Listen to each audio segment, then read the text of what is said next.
Pessoal, meu nome é Rodrigo Pereira Moreira, eu sou professor aqui do curso de Direito do Irizubra e também do curso de Direito da Universidade Estadual de Goiás.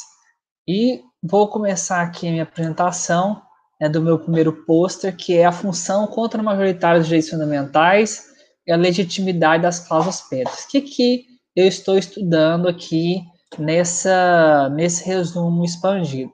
Veja bem, as cláusulas pétreas, elas foram instituídas pela nossa Constituição de 88, elas refletem alguns direitos e garantias fundamentais que estão intangíveis perante a reforma constitucional, ou seja, o constituinte derivado do Congresso Nacional, ele não pode alterar ou suprimir essas garantias fundamentais, direitos fundamentais, que são cláusulas pétreas, porque essas alterações elas não são permitidas pela Constituição Federal.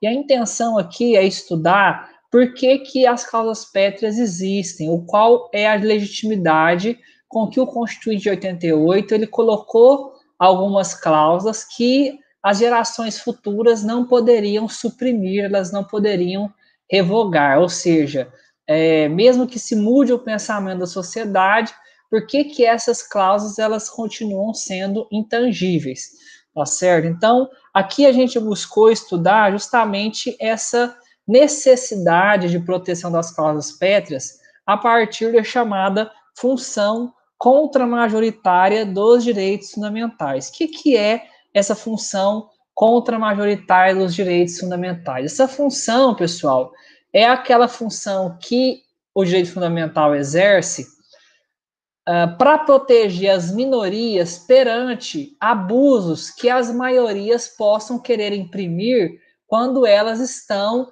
no exercício do poder democrático. Ou seja, quem ganha uma eleição para cargos representativos, eles são representações da maioria.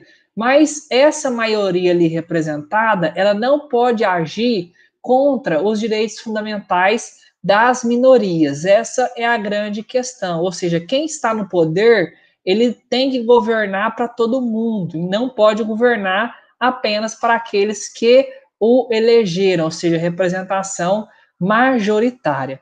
Né? Então, nós utilizamos aqui o método dedutivo, partindo dessa função contra-majoritária, né? E algumas questões em relação a essas possibilidades de fundamentação. Então, esses direitos fundamentais, eles são um acordo básico da sociedade, né? O próprio nome já diz, fundamental, aquilo que é importante, aquilo que é básico, é essencial, tá certo? Então, uma das funções, né, e as razões pelas quais os direitos foram fundamentados principalmente a tutela do mais fraco. Ou seja, a luta dos direitos fundamentais sempre foi uma luta entre o mais fraco contra o mais forte. A burguesia contra o exercício absolutista do poder monárquico, lá na Revolução Francesa. Depois, os trabalhadores e pobres contra os abusos da burguesia, que gerou uma desigualdade muito grande lá na Revolução Industrial, reconhecendo os direitos fundamentais sociais.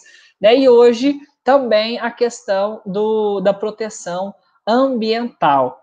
Né? Então, isso aí é muito importante. Além disso, tá, o direito fundamental ele funciona como se fosse um trunfo contra a maioria, ou seja, é aquilo que a maioria ela não pode violar, aquilo que a maioria não pode ser contra, mesmo estando no poder. Então, analisando essa questão, e a minoria não quer dizer apenas aquela minoria em numérica, mas também uma minoria econômica, né? Aquela pessoa que é mais frágil economicamente, vulnerável, aquela que é as mulheres, por exemplo, que apesar de ser em números maiores do que os homens, ainda assim elas são oprimidas na sociedade, então elas se encaixam no conceito de minorias. O conceito de minoria aqui ele é mais amplo do que apenas um conceito numérico, tá certo?